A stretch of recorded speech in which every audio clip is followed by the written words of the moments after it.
What happens when a notoriously cheap developer decides to make their own Need for Speed? Well, the results aren't very pretty.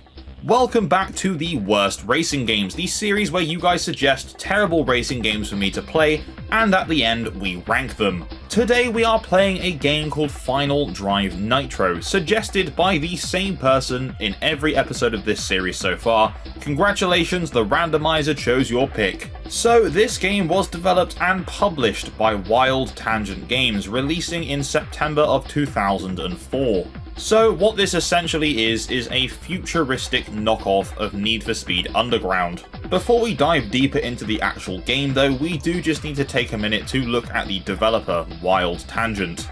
Now if you owned a PC in the early 2000s, the chances are that Wild Tangent might have come pre-installed on your computer. They are a very cheap developer that just pump out shovelware titles, typically puzzle games more than anything else.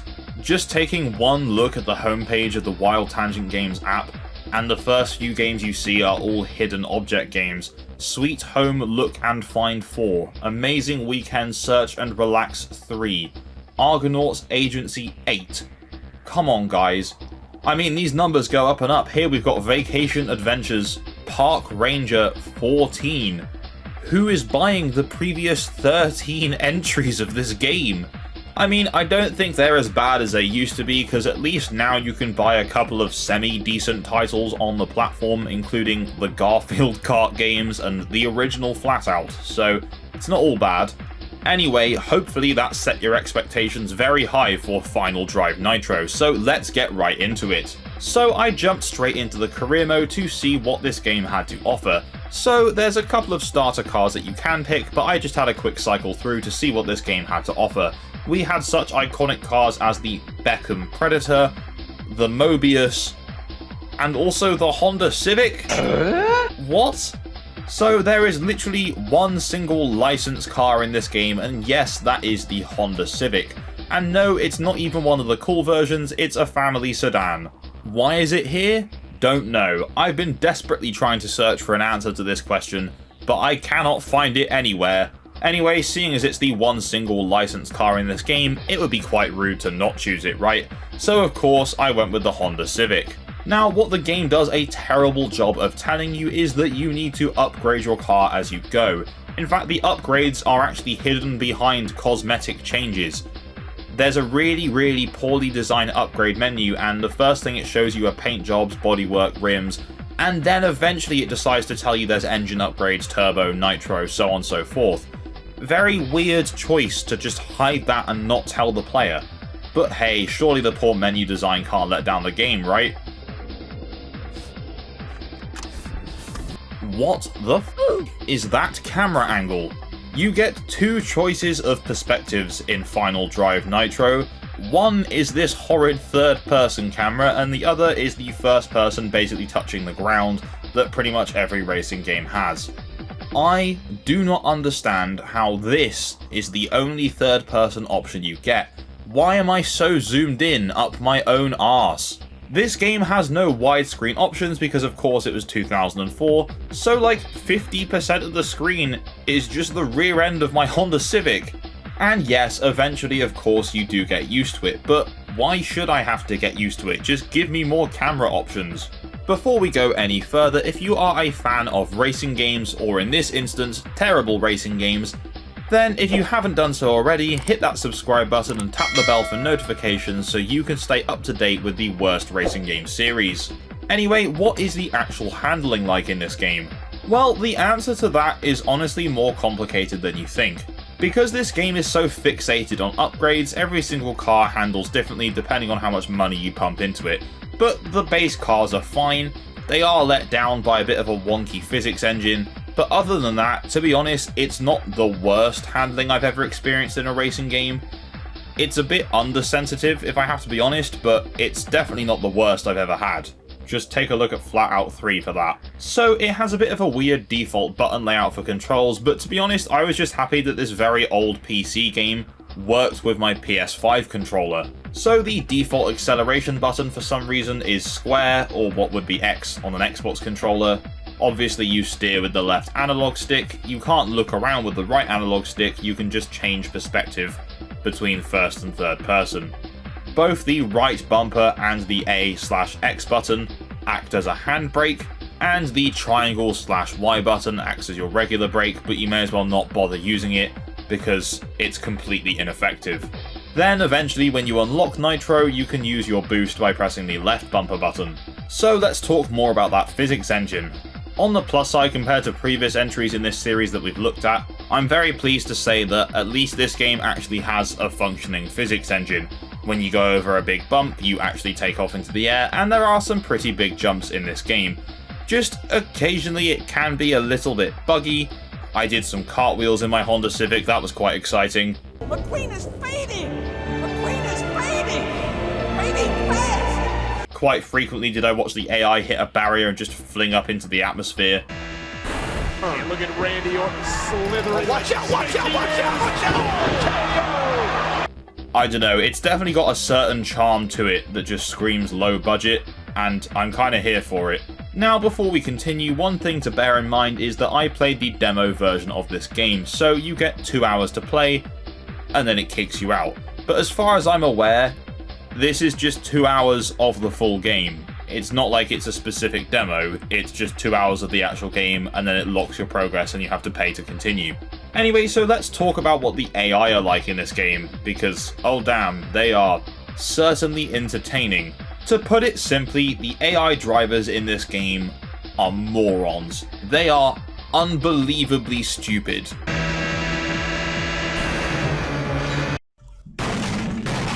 Sharp corners, they just grind along the side and slow down, which to be fair I was doing as well because it took me ages to get used to the controls. They'll crash into each other, bounce off of rocks and barriers into the air. On one of the tracks there's a little entrance into a bigger area of road and they all just hit into the wall instead of passing through the gap. They were most certainly entertaining, but they weren't particularly challenging. The only real challenge comes from the fact that when you start out the game, obviously it doesn't tell you to upgrade the car, so you just have a really slow stock Civic, and they're all significantly faster than you. However, once you pump your car full of upgrades, as long as you don't drive too moronically, you can pretty much just win every race guaranteed. Which means so far we have very terrible menu design, meh controls, a wonky physics engine, kinda okay handling, and some really stupid AI. So yeah, this is definitely a wild tangent game, but somehow there's actually even more problems with this game. So you'll notice at the top of the screen at all times you have a mirror of what's going on behind you, but the problem is that mirror doesn't really work properly in showing you where your opponents are. So on the minimap there might be an opponent icon right behind you, and if you actually turn the camera around and look behind you, it will be. But in the mirror it looks like it's much further away than it actually is. So it's completely pointless. And the other thing is, when you look behind you, because of the way that the third person camera is angled, it's actually quite hard to see anything that's directly behind the car. You can either see on the left or the right, but nothing in between. This game is just full of half-baked features that obviously haven't been tested very well, and have just been dumped into the world for a very low price. But how does this game hold up on the design side of things? Well, the actual car models themselves aren't the worst looking things I've ever seen. They're all incredibly reflective, and the reflections aren't very good, so it kinda takes away from the semi-decent 2004 car models. The tracks themselves are all fairly futuristic, they're all designed to be in the distant future, to try and set itself away from Need for Speed Underground. Again, they don't look horrible, they do just look incredibly low budget, but that's to be expected from this game. You've got a futuristic city, a futuristic beach, a futuristic mountain. It's all fairly standard stuff, just with some edgy lighting and slightly weird looking building designs put in. There are also a bunch of random billboards scattered throughout these levels, and every single one of them just really screams, graphic design is my passion, and I love them so much. The actual track layouts are okay, there's some semi-decent shortcuts in a couple of the levels, there are some really nasty corners that if you aren't used to the game's very weird controls, then they're quite hard. In the city level there's a couple of sloped corners that, because of the physics engine, just don't really work too well, and it's very easy to spin out or flip away on. They are certainly not the worst tracks I've ever played in a racing game, but they're also not the greatest either. In terms of sound design, the soundtrack is just okay. It's a fairly decent futuristic backsetting, but to be honest, you won't really hear it much over the sound of the engines anyway.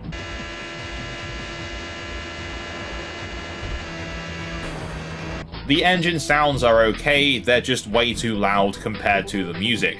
In certain levels, there's also some decent attempts at ambience. For example, you'll go for a cave, you'll hear water dropping, you'll be flying around, you might hear some seagulls chirping, or whatever it is that seagulls do. In terms of the variety of game modes that Final Drive Nitro has to offer, there's nothing really outside of your standard modes here. You've got your standard race, eliminator race, and time trial. There was one, however, that did catch me off guard, and that's called Chicken, where you have to do a time trial, but a bunch of opponents are just driving towards you. But because the AI is so naff, they kind of just stay away from you anyway.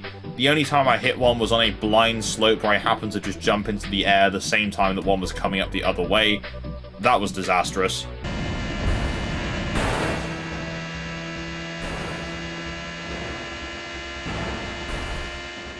But aside from that, just a very standard lineup. So what was the reception to Final Drive Nitro? Well, to be honest, I really don't have much of an idea. Because of how niche and low budget this game is, it never really had a decent critical response. But from just doing a bit of research and watching a couple of other videos covering this game, the comments seem to kind of suggest that if you played it as a kid, you have nostalgia for it. If not, then this is just exactly what it is, a very low budget Need for Speed knockoff. And because of that, we also don't have any sales figures to go off of either, but for reference, Wild Tangent are charging £10 for this game. You can get a 2-hour free trial, or if you go for Wild Tangent subscription service, I'm pretty sure you get it included. Their subscription service, called Wild Membership, is about £5 a month and gives you unlimited access to 2,600 titles, most of which are probably exactly the same, and you get 30% discount on select game purchases, apparently. Anyway, if you're super curious, this actually isn't the worst game in the world, and you can get 2 hours free trial for it, so if you're curious, go and check it out yourself. But now you know we've got to rank it. Now, to be honest with you, this actually isn't the most outrageously, offensively terrible racing game we've played in this series. In fact, I would say this is definitely better than Flatout 3, and certainly better than the game we looked at last week, Need for Speed Most Wanted DS. So it's just going to fall into the middle tier of just being rubbish. It has a lot of problems, yes, but it didn't make me want to scoop my eyeballs out whilst playing it. So what do you think of Final Drive Nitro? Have you played this one yourself? And if you have, let me know what you think of it in the comments down below. And as always, pop your suggestions for the next game down there as well. If you enjoyed this video, please leave a like, and if you haven't done so already, subscribe and tap that bell for notifications of my future uploads. Thank you very much for watching, and I will see you in my next video. Bye bye.